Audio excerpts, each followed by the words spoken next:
Mr. Buffett, how can I make $30 billion? Start young.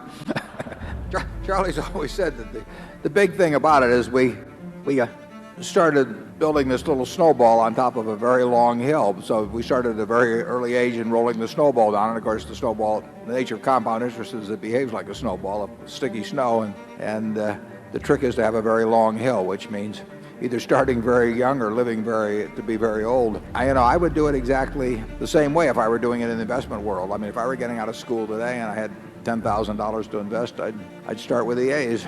I would start going right through companies, and I probably would focus on smaller companies because I would be working with smaller sums and there's more chance that something is overlooked in that arena. And as Charlie has said earlier, it won't be like doing that in 1951 when you could leaf through and find all kinds of things that just leapt off the page at you.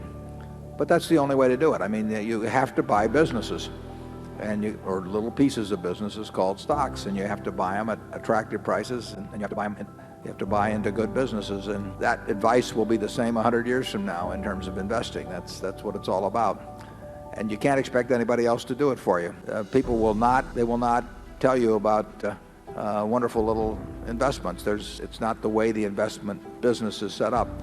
When I first visited Geico in January of 1951, I went back to Columbia, and that rest of that year I subsequently went down to Blythe and Company, and actually to one other firm that was a leading, Geyer and Company, that was a leading analyst in insurance. And I thought I'd discovered this wonderful thing, and I'd see what these great investment houses that specialized in insurance stocks said, and they said I didn't know what I was talking about. It wasn't of any interest to them. You've got to follow your own. You've got to learn what you know and what you don't know, and within the arena of what you know, you have to pursue it very vigorously and act on it when you find it. And you can't look around for people to agree with you. You can't look around for people to even know what you're talking about. You have to think for yourself.